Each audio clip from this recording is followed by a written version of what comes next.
Welcome to the What is Smart podcast, brought to you by the Gardens Foundation. I'm Garrett Wilhelm, your host. This podcast dives deep into the ever-evolving world of intelligence, learning, and success. Join us as we engage with leading educators, psychologists, technologists, and thinkers unraveling insights and challenging old notions. What is Smart? Your guide to understanding intelligence in the 21st century. Let's embark on this journey of discovery together. Ladies and gentlemen, welcome to What is Smart? My name is Garrett Wilhelm. What is Smart is brought to you by the Gardens Foundation. And oh my goodness, my friends, we need your help. We are doing all kinds of fundraising efforts. We have partnered with an amazing university. All of that costs money. You can visit our website, www.thegardensfoundation.org. You can donate there as well as purchase merch. We have great t-shirts, sweatshirts with the What is Smart logo. I think it's a great question to ask people across the world. And speaking of that question, we bring you guests from around the world that have value towards the big question we're trying to solve. What is smart? And today we explore the depths of education and who shape its future. We're joined by Dr. Thomas Hoerr, Emeritus Head of School after 34 years at New City School and a guiding force in educational leadership at the University of Missouri, St. Louis, an author of 5 books and over 150 articles. Dr. Hoerr has championed the integration of social emotional learning in schools, preparing both students and staffs for success. We're thrilled to dive into his insights and experiences in transforming educational paradigms. Welcome, Dr. Hoerr. Thank you so much for joining us. Thank you for the invitation, and you can just call me Tom. I'm happy to be here. It is always nice to talk about smart kids' success. We need to be giving lots more attention to this than we typically do. Yes, and what I will say, and thank you, Dr. Hoerr, what I would say is, I'm sorry, Tom. Thank you, Tom. Tom asked me about my experience prior to the podcast, and very rarely do folks do that. So I really appreciate that. We very much know where each other come from here. Talking about your current work, I would like to look back into the past and ask you, we had somewhat of a shared experience in our own school life. Can you tell the listeners and viewers a little bit about that and how that drove you to start doing the work early, a lot earlier than a lot of folks, in redefining what we look at as success for learners?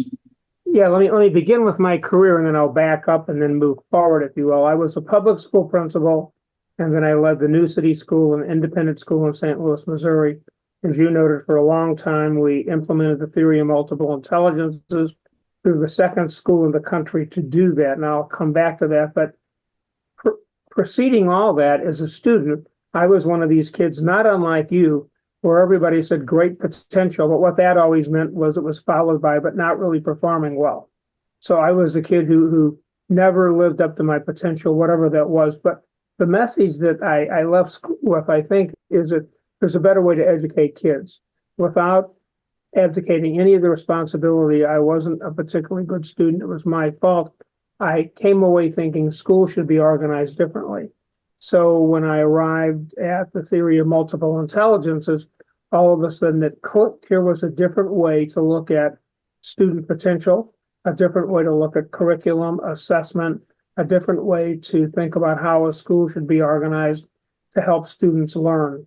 And my goal there, one of the things I talk about, my mantra, is I always say, who you are is more important than what you know. Let me say that again. Who you are is more important than what you know. And that's my thinking, that a mistake that we make, and by we, I mean educators, but I really mean society here in the United States, is that we have our focus on the floor, not the ceiling. Instead of focusing on how kids are doing this course, this semester, we ought to be focusing on what kind of human beings are we creating? How are these people going to be in life? What kind of a person is this going to be at age 30, 45, 50? Academic scholastics are important. Don't misunderstand me. At my school, kids needed to learn how to read, write, and calculate. I teach, as you said, at the university now, and I expect my students, graduate students working on degrees in leadership, to know when they should be using a colon and a semicolon. Some are real pain, but the reality is what I really want is people who care about one another, people who want to make the world a better place. And I think we need to embrace that as our goal in schooling. And if we do that, it changes the process and ultimately it changes the world. I think we could end that podcast right here. No, what I would say is, I hope that, the work that I do moving forward can take that work, take the understanding of multiple intelligences and push it forward. And I think that's something I'm truly fascinated in, is quantifying, right? And not because I necessarily need that for myself and my ego, more so because I understand how the system works and how we have to really start to show in a complete way that learners can be quantified and grow to be these, global citizens, if you will, moving forward. What have you found in that journey of quantifying social emotional learning? What is the key to that? What is is it the standards mapping? Is it the overall how you do it and the method and mode of it that makes that possible? Or is it just not possible? Oh, absolutely, it is possible. And I would argue that it is all intertwined. So let me back up to multiple intelligences, for example. We got into MI in 1988, and for 15 years, it was the big thing in education. When No Child Left Behind was passed in 2001, it kind of cut the knees off of MI. But when we were doing it, it was a big thing. We had hundreds of visitors, hundreds every year from all around the world, educators coming. And so Gardner basically says there's 8 different intelligences: linguistic, logical, mathematical. Tom Hoerr, refer to those as the scholastic intelligences, because if you do well there, you do well at school. But then he also talked about musical, bodily, kinesthetic, spatial, and naturalist. Tom Hoerr called those the other intelligences, because in schools they're the other kind of tend to, they don't count the same. You're a talented musician and you're a smart mathematician. Well, hold on a second. So Gardner has these 8 intelligences. The 2 that I did not mention intentionally are those that we consider the most important in New City School. And those are the personal intelligences, the interpersonal, reading other people, the intrapersonal, knowing yourself.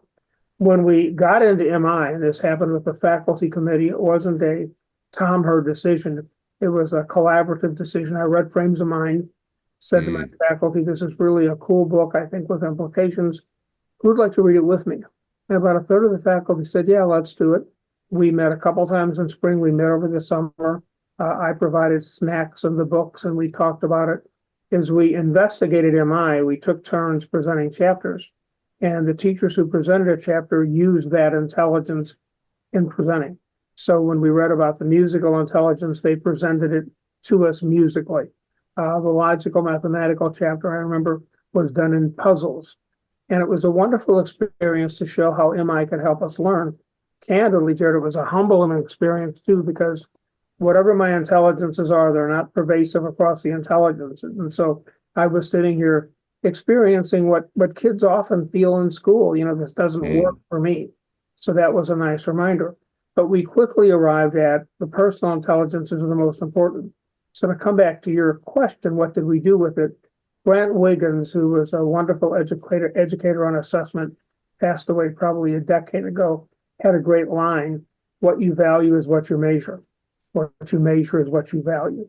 And so when we looked at our report card, which we called our progress report, we knew that the personal intelligences were the most important. Now, if you think of most kids' report cards, yours and mine certainly, but millions of kids, there are a couple of pages of reading, math, language, social studies. And then at the back, there's a little box that, is 2 inches by 3 inches or something. And it says, works well with others, applies best effort, doesn't run with scissors. These are the kinds of things. We said, that's wrong. That's what counts. So we began our report card, the entire first page. And my school was preschool through grade 6. Whether a kid was 3 or 13 years old, the first page was the personal intelligences, inter. And we did that for a couple of reasons. One is we knew that by having it to start report card that would frame teachers' effort on it, if one of the qualities is appreciation for diversity, which it was, teachers are going to need to have data for that, not a test score, but if they're going to rank a kid on that, if they're going to give a child an assessment, a parent might say, how did you come by that? They need to have those data. So by putting it there on the report card where it would be prominent, we knew we were framing curriculum and instruction. The other thing is every teacher that I've ever talked to, wherever they teach, they never have enough time for parent-teacher conferences. So you run out of time, and what's at the end you don't get to. By starting with the personal intelligences, we knew that we were going to be supporting, again, my who you are is more important than what you know notion. And that meant that's what we would be talking about. So that became our theme. We were a school known for that. That was embedded in our curriculum and our instruction and the kinds of things we did. And let me give you, if I can, a contrasting example. I feel love it. guilty even saying this, but I think some of your listeners may say, oh yeah, I know that. When we were heavily into MI and the country was into MI, as I said, we had hundreds of visitors every year. We often traveled to schools and did presentations during their professional development days. And I remember going to a school once and they talked about how much they were into multiple intelligences. And I was having lunch with their faculty. There were probably 80, 90. It was a pretty big school. And they had all of these signs on the wall celebrating kids and the intelligences. And most of them, perhaps not surprisingly, were successes in linguistics, successes in logical, mathematical, the kinds of things that we would see. And then you'd see some spatial, some art, some musical, and and I said to them, oh, this is interesting. I appreciate that all the intelligence is there. Tell me how kids get up on the wall here. And the principal said to me, well, homeroom teachers nominate kids and they get put up there. And I said, what do you mean? He said, well, they're advisors. And I said, well, that's great. What happens if a kid is really doing something exceptional, being a good citizen on the track team or a gym class? And he said, oh, well, that teacher talks to the homeroom teacher. I'm like, what? So basically, here we have the filter. If you're the homeroom teacher, you decide which kids get acknowledged for excelling in an intelligence. But if you're a teacher of one of those other intelligences, or if you're concerned about citizenship character outside of that setting, you have to go through somebody else. So by definition, we've now got a hierarchy and we know what's most important. So you can have all the rhetoric you want about there are multiple intelligences, but there's a priority and it reverts back to 3 R's. And so you mentioned such a good point there, because what we found in our initial, discoveries and research and conversations that we've had, even talking with Harvard's Project Zero, we feel that the key starts with professional development for educators, because I think you highlight a problem that exists to this day. People don't like change in general. And as such, I always think of the SAMR format of change initially responds with an uninformed pessimism, right? So anytime humans kind of naturally go there. So you're working from a deficit. And I do feel that how we look at learning moving forward when it comes to even social emotional learning and whole child, whole human, let's say, education, I feel that educators are going to need to, and I love that when you talk about the presentation of the multiple intelligences in that intelligence style. I really feel that educators need to embody an experience that looks and feels different before they're able to even turn around and shift their focus to taking the report card and flipping it upside down. I think that's a dramatic thing for a lot of educators, especially tenured educators. So in your experience, and more so in your opinion, what is the key there? How do we, I know you do a lot of work in educational leadership. How do we inspire leaders to look at learning in a totally different way when it always goes back to, well, I went through school this way, and because of that, kids have to do the same trial, and error or, failed system, if you will, that I did because I turned out quote unquote fine. Talk to us a little bit about what you've learned there, and is there a key? Well, so that's a wonderful question. And as you point out, part of the dilemma is that Mm, most of the people who become educators did so because they did well in school. They really liked the teacher. And so from their perspective, this path worked just fine for them. When I do presentations, when I talk with people, whether it was way back then or today when I'm doing presentations on issues, I often begin by asking people to step back and think about folks who they consider to be successful. mm, One of the years, in fact, we, like every school, we had back to school nights. And typical back to school nights, parents would come in, we had a theater, they would meet with me for 20 minutes. I would tell them it was going to be a great school year. And then they would go to the child's classroom, which is really what they wanted. I was kind of like the commercial before the dessert, right? And so typically they'd come in, they were going to hear. I tried to be informative and engaging. Well, one year when they came in, they were given, this is pre-technology today, they were given 3x5 cards, and they all kind of looked like what's going on here. And I began and I said, I've got a test for you, but don't worry, everybody's going to pass. Here's the question. On that card, please write down the initials of 3 people you know personally who you consider to be successful. And they, did that, gave me 30 seconds or whatever. And then I said, turn to your neighbors, and if you're with a significant other or a partner, turn the other way. So you're talking to new people. And the question is not who do those initials indicate? The question is, why did you put them there?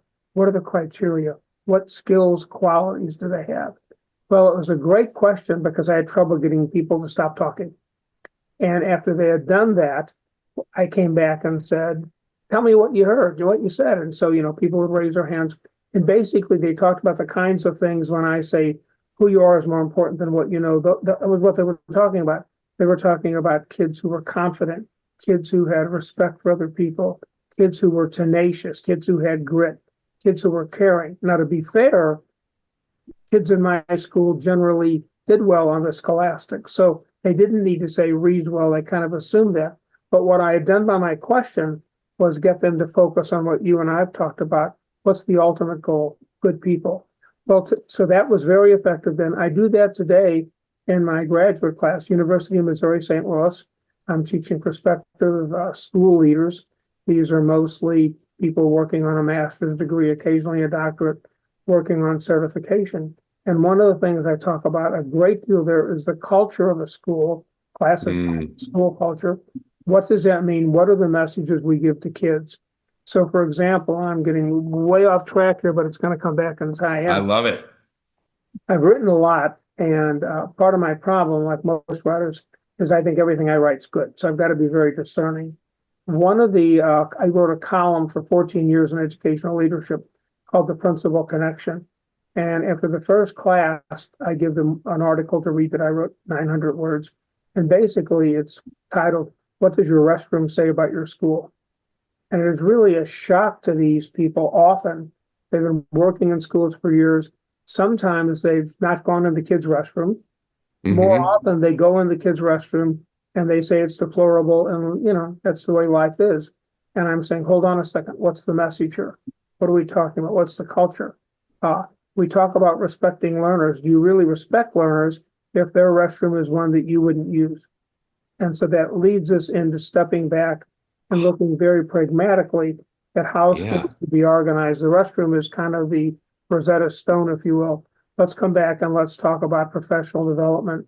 Let's talk about classrooms. Let's talk about kids. Multiple intelligences are certainly a key factor, although that's not the only factor. There was an article I read just 2 days ago, and I think I'm going to write a rebuttal about it. And it was a very good article arguing that the case that is the problem in education is that we haven't given enough focus to curriculum. And the Mm. author was making the case that we need to work much more on curriculum design. And I've got nothing against curriculum, but that's missing the point. What we need to be looking at is 2 other things, pedagogy and relationships. And when I think about those, I think about CPR. It's not just the C curriculum, it's the pedagogy and relationships. Too often school leaders don't think about that. Too often that's not something that's valued in what they do. And it comes back to multiple intelligences. If we look at what kids need to be successful, we need to think differently about how schools are framed and how instruction is delivered. Amen. Oh my goodness, amen. And I would say too that I think the biggest challenge there, because teaching and educating in general, being an educator in general is an extremely challenging job already. You have different titles. You've kind of heard the cliche, the therapist, the this, the that. And I think in order for, because I always think about, and I tell parents at my schools, it's not truly about what to learn. It's about how to learn and teaching children how to learn. And that is unique to the child, of course, too. However, I think that in general, with educators delivering a really meaningful experience that touches on a framework, or maybe develops a framework that starts to understand who kids are as learners, for your own experience in the schools, is that something that you, for a learner, let's say, coming into, let's say even the New City School, a learner coming in, was there some type of like SEL evaluation as like a baseline assessment, and then you work beyond that? Or is that just something that lives as a narrative within that child's learning portfolio? We're getting really deep into it. Yeah. It's a narrative of two things, and I'll come back to the narrative. One is, you mentioned portfolio. Absolutely, we kept portfolios of every child every year. This is pre-digital, so huge envelopes. To come back to the narrative, one of the questions that I was often asked, maybe most asked, is people would say to me, well, how do you assess children's intelligences? And I would say, first of all, why do you need to know that? Secondly, the assessment that we do is by observing kids. If you give kids choices, you will see what they do. Likewise, if you observe kids, not just in the classroom, but if you observe them at recess, if you observe them at free time, then you'll get a good feel for that. That said, tightening the narrative a bit, the New City School was a wonderful experience for me. And the main reason it was wonderful is I had a remarkable faculty. I had people who were smarter, more talented than I was in lots of different ways. And so if this podcast was a day-long seminar, I could go grade, and tell you things, but I'll just throw out one. I had a couple of fourth grade teachers who, recognizing that who you are is more important than what you know, decided that they were really going to focus on what we called the personals, intrapersonal, interpersonal, with their kids. So at every grade from second on up, in the fall, teachers would have a parent-teacher conference, and prior to that, they would meet with the child, and children would set scholastic goals and personal goals. So they would look at that first page and pick one, an intrapersonal, interpersonal, on which they were going to work. Document that. How are we going to measure this? How are we going to know you're making progress? And then at that parent-teacher conference, the child would initially be a participant, talking with mom and or dad and teacher about her progress. All right. So these fourth grade teachers decided that they wanted to go a little further with that, and they had children pick a personal goal on which they wanted to work, shared it in the classroom, and the teachers then created little teams. So here would be a group of people who wanted to do better at getting along at recess. Here's a group that wanted to not speak out in class. Here's a group that wanted to be better at getting their homework done on time, and so forth and so on. And what the teachers did is had the kids write down on a piece of paper, scotch taped it to their desk, what their goal was. The kids would come in the morning, teachers would say, good morning, greeting. Before we get started, take a second, look down on that desk. What's your goal today? Let's think about that. Then, the instruction would go, the class would start. And before lunch, kids would look at it again after lunch, and then at the end of the day. So they were being reminded of that. And then, and this is a really cool thing, I should add that I'm lucky that I never had to attend Alcoholics Anonymous, but from what I've read about it, that's what happened here. On Friday, these little groups would get together. The kids who had the same goal of working together at recess would meet, and children would talk about their progress during the week. They would share with one another what was going well. Teachers would kind of move around and hear a bit of each group. And the teacher said to me, it was remarkable the progress made. And what they were particularly struck by was often during the day, they would see a child stopping, halting a behavior that he was working on stopping. And that kid would then look at somebody else who was in his group, make eye contact, and they kind of nod. So it was a group affirming one another. And I share that, not that it's a panacea, but it's a way of I think, illustrating how multiple intelligence and social emotional learning became part of the fabric of our school. And hopefully what I love about that is it shows the power of co-creation, right? Like co-created learning, giving learners agency in their own experience. It's just an absolutely beautiful thing. And I think the biggest challenge that I see in the public school system is centered around, even the implementation of social emotional learning with things like the character project that went into a lot of different schools across the country. That all is a caveat to, or that all is reliant upon the implementation from the team in that local school for it to really land. I can't tell you in my work, and even having 5 children myself, the number of times I was at school for some, character project around empathy where they're just talking at children. And I really think that is, then you don't get it. If you're just talking at children about words, you're doing the same thing that a teacher would do with kids. Absolutely. That same expectation. And that is a beautiful example that you shared of how teams across the country can use something like that because both of the scenarios, or 3 of the scenarios I think you described, I love, it's like coming at it indirectly for the person to get the information that you need. So there's less pressure on some right or wrong answer. Asking someone's favorite, or asking someone who you think is successful, can tell you, the person analyzing this data, so much indirectly. And so I wonder, how we get, other than going to your educational leadership classes, how we get that to start happening at scale because I think what's going to happen personally is that innovation is going to get to a point, if it's not already there, where the real world no longer translates at all to the learning experience within the classroom of a child, right? So, you get out into the world, and what I despise is kiddos coming out of college with $70,000 worth of debt going, what do I do with my life? Yep. You know what I mean? In a field. They went in a field, sometimes graduate school, getting out and going, well, I guess I'm going to bartend. And I don't think that that's driven by the job market.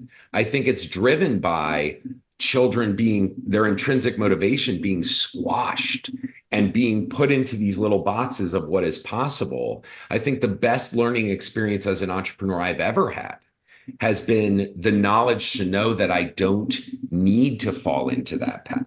And that the best, talking about people who we think are successful, most of the game-changing people in the world right now didn't finish college. Right. And so now we're at this place of juxtaposition, because it's very clear. Yet here we are, still kind of pinging innovation against the current system. So I'm wondering or let me ask you this. Have you done or continue to do work towards a broader, bigger vision? And do you see that work as working with educational leaders in order to kind of trickle that down? Did that make sense? Yeah, it does. Thank you. So, a minor correction, and it's only because it's relevant here. Sure. When you introduced me, you said I've written 5 books. I've written 7. And the reason why I say, the reason why I say that, it's not a big deal, is what I've done. My first book was on multiple intelligences, and then I moved forward and I've written a lot about school leadership. My last, basically, 3 books have been about social emotional learning. So in I'm getting old, 2017 it was, I believe, I wrote a book about the formative 5. And what I did there is I took the personal intelligences and I took them a bit further, if you will, and I delineated them. So I identified there 5 what I call success skills: empathy, self-control, integrity, embracing diversity, and grit. And the case I made is that we need to be developing these in our students. The reason why I call them success skills is because that's what they're needed to succeed in the real world. My next book was taking social emotional learning school-wide, and I use school culture, as I talked about at the university, as a way to get into that. And then here's my last one, which I think is relevant. My last one was called The Principal as Chief Empathy Officer. And the case I made here is that a CEO should be the Chief Empathy Officer and that you lead through relationships. So specifically to your question, it seems to me that if we really want children to develop the kinds of success skills that they need to succeed in the world, that has to begin with principals using those skills with her faculty, with his faculty. I wrote an article years ago, which gets many laughs when I give the title by design. The title of the article was "What If Faculty Meetings Were Voluntary?" And, when I say that, people roll their eyes like you do. And the case I make there, and this is a terrible indictment, is I know from having been at them, candidly from having led sometimes, from hearing from lots and lots of teachers, we get these school leaders, these school principals who violate every principle about learning when they run their PD. And then somehow we're surprised when teachers go back and do the same thing. If we want teachers to learn, we need to value teachers. We need to put them in situations that are conducive to their learning. We need to respect them. Teachers need to have input into the agenda of the meetings. It shouldn't be the principal saying, here's my meeting. It should be whoever leads the school saying, here's our meeting. What do you want to talk about? There were times when I would put a piece of paper on the refrigerator in the teacher's lounge and say, put your agenda item up here, anonymous. What do you want to talk about? There should be food. There should be comfortable seating. Now, that's all not relevant in the sense that whether restrooms are clean isn't relevant either, but it really is, because it speaks to what you value in a school, what's important. And if we want to prepare children to be successful adults, we need to put them in situations where those qualities are valued, not just their GPA. Here's why we reached out to you, Tom, is because I feel you're spot on when it comes to, and you say, every writing you've done is good. I would agree in the overall cognition. I'm not going to go through and spell check you or grammar check you, but in the large form scale of it, you're absolutely right. Because what I think, even for educational leaders that feel that maybe in some senses in that position for power or, whatever it may be, empathy, leading with empathy, something I do in my businesses, not only gets better results from all of your team, right? But it also puts a mirror back on people to look at themselves. Good. So if you look at a situation, somebody comes to you extremely frustrated, if you meet them with empathy and kindness, you can say hard things with kind candor. You meet them with that kindness, they have to walk away and look at themselves and how they showed up, because they don't get that feedback. Yes. And when that happens, learning happens. If done right, learning happens, change happens, growth happens. When people are forced to kind of look at themselves in that indirect way, leveraging empathy, I think and believe truly that empathy is a superpower, and it can be the fundamental, like you're saying, change or shift in the mindset of a leader to lead his, her, their culture within the classroom and within their schools. And that's where, we can talk about all this great high level stuff, but unless you have granular information and understanding about how that change happens in your school, it's not going to happen. And that's why I love even some of the small things that you've called out today are granular items, refrigerator note, the talking about most successful people. These are tools that can be used now. And I definitely want all of our listeners to go and find your writings, find your books. We'll list them all in our bio on the YouTube channel. We'll also put it up to allow for easy access there. As we wrap up, because I could talk to you, and I don't say this to blow smoke or anything. I could talk to you all day long about this, but I think it's important that we talk about the big question that we ask all of our guests here. It's a huge question. Somebody that has worked for a long time in the understanding of what this is. I ask you, Tom, what is SMART? SMART is pragmatically being a learner. SMART is being able to put yourself in a situation, understand other people around you. There's the empathy word again. Understand other people around you, and then use what you've learned to make the world a better place. Yes. And it's very nice to hear that, because you hear people struggle with this question. But I think with your work, for the years that you've done it, you have a good understanding of what quote unquote SMART is. Well, and you're kind. And again, let me just also say, I was very fortunate to work with a faculty and with a parent body. I mean, I was in a wonderful situation. People around me helped me move forward, pushed me, and I learned from them. Same. And that's why you're in the position that you're in, to be honest with you. If, one of Socrates' famous sayings is, the only reason I'm in the position I'm in now is because I'm the only one to admit I know nothing at all. And I think that speaks to a leader. A leader doesn't lead from the front. A leader leads from behind. Yep. Doesn't block the view. So thank you, Tom. I really appreciate your time today. The listeners really appreciate your perspective. We hope to have our guests back. We're going to be doing a summit soon, trying to bring all these great minds together to start asking some even bigger questions, to move this mission forward. And you have been foundational in that mission. And we here at the Gardens Foundation and What is Smart are truly appreciative of you. Now, the last 2 seconds is yours to tell everyone where they can find the work that you're doing currently on the worldwide interwebs.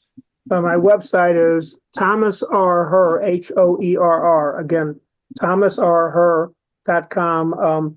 If folks go there, you can send me an email. I guarantee I'll answer it. We're all in this together. If I can be helpful, I would be pleased to do so. And this was a very fun discussion today. Thanks for the invitation. Oh, absolutely. We look forward to continuing the conversation soon. And from What is Smart and the Gardens Foundation, we thank you for listening today. And we look forward to the next conversation with some other amazing human. Thank you, Tom. We'll talk to you very soon.